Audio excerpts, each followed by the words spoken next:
talking away. At the end of The Last of Us Part 2, a crackling radio signal changes everything. In a world ravaged by infection, betrayal and loss, this single moment hints at a possible resurgence, one that could reshape the future of humanity. Could the Fireflies, the once dismantled revolutionary militia, be secretly regrouping? Were they rebuilding all along, right under the world's nose? In this video, we dive deep into The Last of Us Part 2 to uncover the evidence.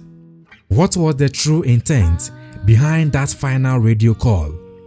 Could the Fireflies be preparing for a massive return? Let's break it down.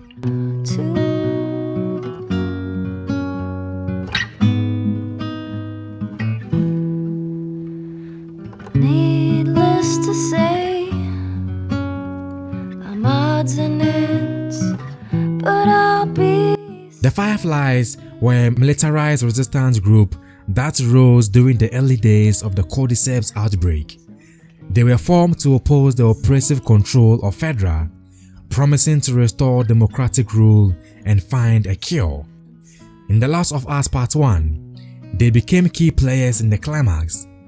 When Joel murdered a room full of their best doctors to save Ellie from being dissected for her immunity, this effectively decapitated their leadership and shattered their mission. By Part 2, the Fireflies are believed to be extinct, scattered, hunted, and broken.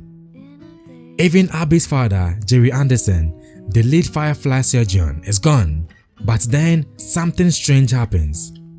Late in The Last of Us Part 2, Abby and Lev arrive at Catalina Island in search of the Fireflies. During a tense radio exchange, someone on the other end responds, "This is Ground Unit Echo, you are at a safe distance, what is your name?" Abby replies, confirming who she is, and then she hears something stunning. "You have reached the Fireflies, we will relay your information to the others, stand by." This isn't just a hopeful message, it's confirmation. The Fireflies are alive not as isolated individuals, but as an organized unit with code names, protocols, and a network. They are not just surviving, they are operating. So what does this tell us? Let's analyze a key few details from the radio call that point to something far more coordinated. The use of military-style identifiers, echo, standby, relay your information, shows a retained or re-established command hierarchy. These aren't survivors throwing around the Firefly name, they are functioning like a covert resistance cell. The communication is cautious, they verify who Abby is and ensure she is not being tracked. This shows the Fireflies have learned from their mistakes, no more broadcasting openly, no more centralized bases to be destroyed.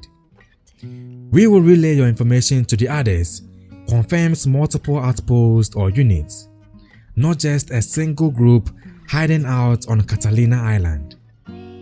This could mean they've gone underground, possibly forming a decentralized network similar to how rebel groups operate in real-world conflicts. Even before the Catalina Island sequence, subtle breadcrumbs suggest the Fireflies might still be around. Abby's quest for the Fireflies isn't random. As a former Firefly herself and the daughter of their lead surgeon, she is haunted by the group's fall. Her military training and access to WLF resources help her investigate rumors, meaning she's heard whispers about Firefly activity long before Catalina. In various parts of the game world, especially abandoned buildings and tunnels, you can spot their symbol, the Firefly logo, tagged faintly on walls. These could be coded signals for members to follow or old signals to be reclaimed.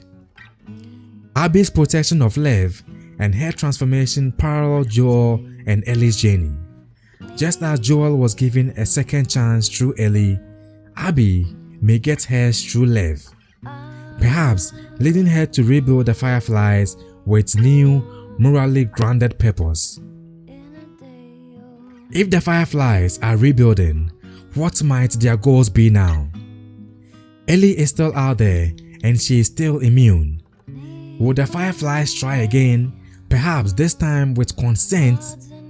Or would they seek others like her? Their primary mission to find a cure might be revived, especially if new scientists or resources are in place. With Federa's power crumbling and groups like the WLF and Seraphites clashing, the Fireflies could attract disillusioned members from both sides.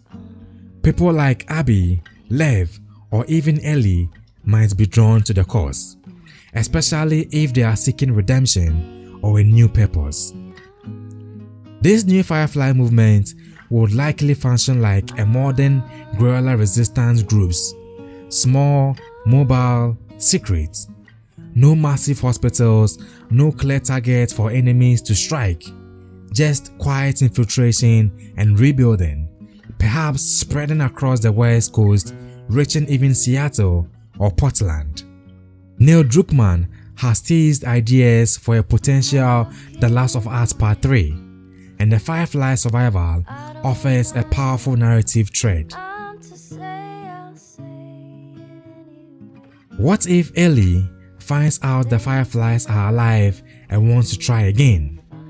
To finally make her immunity count, would she trust them? Would she sacrifice herself willingly this time? Abby has already gone full circle, from soldier to fugitive to hopeful. Her final moments in Part 2 suggest she may become a key figure in restarting the Firefly mission. Her arc from vengeance to healing fits the theme of rebuilding.